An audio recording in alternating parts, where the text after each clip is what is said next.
This video is brought to you by Osmocote, the Planters plant food. Hi, I'm Marianne Binetti, and I'm going to share with you some professional design secrets for gardening in containers. Now, the first idea is to choose one color family. I'm going to go with design ideas, and then I'm going to share the secret of how to keep all these plants alive once they're in the containers. So since I had these purple pots, simple idea, go to the nursery and choose one color and grab all different shades of purple and magenta, different size flowers, very small, medium, different shaped flowers, but all in the same color family. Now, another thing is to break the rules, especially when you break your pots. You can see this is a great big pot here, and we simply broke, when the bottom of this pot broke out, we incorporated it into the raised bed wall as part of the design, and then here's the pot that broke out. We're just going to use that as a little bit of color. You can also take urns like this and containers and put them into your garden bed and add even more color to the scene. So we're going to finish up here, and I want to tell you one more little secret. This plant that I'm adding, the last plant, came from the house plant section of the garden center.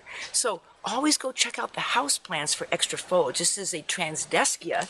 This is a Persian shield, another plant that came from the house plant section. Remember, when you're going with a color theme, anything that looks like it's the right color can go right into the potting soil.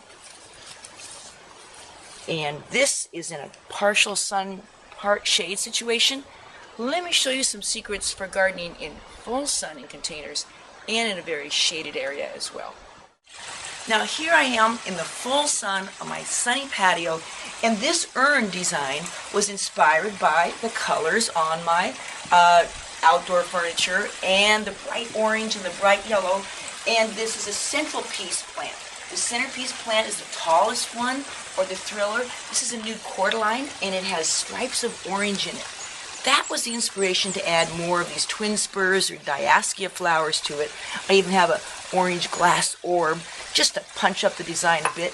Accents of yellow, and then wonderful orange petunias. Easy to grow in containers, but containers in full sun dry out. So that's the secret of the soil. You want to make sure that you use the right potting soil that will hold moisture. So let me show you what I'm talking about over here. Okay, now here's a great big size urn, and you'd think about filling this with plants, but with container gardening, you can do anything. So I'm going to fill this urn with edible plants, and it's going to be beautiful. The secret of the soil is, first of all, I choose a potting soil that's used by a lot of professionals. I love how the bags open so easy. And then you can, they have this resealable top. It's really good because when you use potting soil, you want to reseal it in between use so that it doesn't dry out. Never use the soil that's in the ground. That soil does not drain or hold moisture the way a quality potting soil will. So here's what you're looking for. Sphagnum peat moss. You can actually read the ingredients. That's what holds the moisture in the sun. And these little bits of white here, that's called perlite. Now, you see these little round circles. Now, since I answer gardening questions online, I've been asked before, are the round circles slug eggs? They are not. They are the magic. They are the slow-release plant food. The Osmocote plant food that feeds all your plants for 6 months. So, using a slow-release plant food, Osmocote, with a potting soil that contains sphagnum peat moss that holds the moisture and white flecks of perlite that helps allow air and good drainage, that's the secret. And you don't even have to remember to fertilize. You use really high quality potting soil. So I'm going to use this edible. This is actually a basil plant. Sometimes I take the tags and I slide them way down the side so I'll know where they are. Then obvious, take the plant out, massage the pot if it doesn't come out easily and it slides right out. When the roots are really tight, I loosen them up with my thumb like this, and that's going to be my centerpiece plant. Now I'm just going to quickly show you how I'm going to play around and arrange. This is Swiss chard. I'll put that on the side. This is another beautiful salvia. I'm going to stick that over on this side for more color. Something bright yellow, pineapple sage.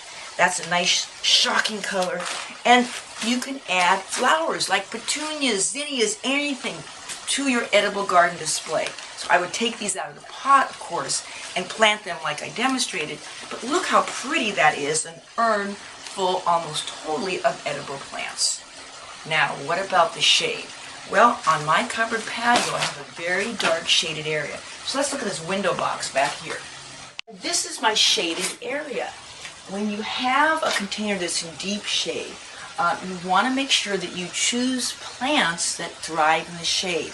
Now, plants will have labels, and I love this. It's the Golden Dreams Coleus. And on the label, it'll tell you if it likes sun or shade, or if it adapts to either. If you don't find a label on a plant, ask where you buy the plant, so you'll know, does that plant like sun or shade? In the dark shaded areas, I love to use plants with beautiful foliage. You don't get as much color in the shade with flowering plants, so something like this with great foliage. And here's a design tip. I like the foliage of this particular Golden Dreams Coleus, and when it's paired next to the very dark leaves of this non-stop begonia, the solid leaves of the begonia is a beautiful contrast to the variegated foliage on the coleus. So that's why you see here, I'm going kind of, the design is every other. So I have dark leaves next to the variegated leaves. But when you remove your plants and you place them in the container, remember the plants all tend to grow towards the light. So when you purchase them, there's already a front side that's more facing forward. Instead of putting this plant in like this, where I'm seeing the back of it, twist the plant so that the best face is forward. And then I'm going to remove the begonia and slide that right in between the two. And you can plant things very, very close together in containers when you're using a high quality potting soil. Remember, do not use the soil that's in your dirt. Now, if you find a potting soil that does not contain the Osmocote, the slow release plant food, you can also buy Osmocote in a shaker form and just add it to the regular potting soil, so you get continuous feeding 6 long months. So when it comes to gardening in containers, remember you can also put perennials in pots. I like to use hosta in pots in very dry areas. Perennials are plants that come back every year, so I don't have to replant these hostas. You can also grow clematis or flowering vines in pots, like I have over here. This clematis just ready to burst into bloom. And fuchsias, great big fuchsias, love to grow in container gardens as well. The secrets are always remember to use the right plant in the right place. Sun lovers go in the sun, shade lovers go in the shade. Use a high quality potting soil. And when it comes to watering, feel the soil before you water. Remember that really great potting soils will hold moisture. So actually put your finger in the soil. When it's dry, that's when you add the water. This has been Marianne Binetti with easy answers for great gardens.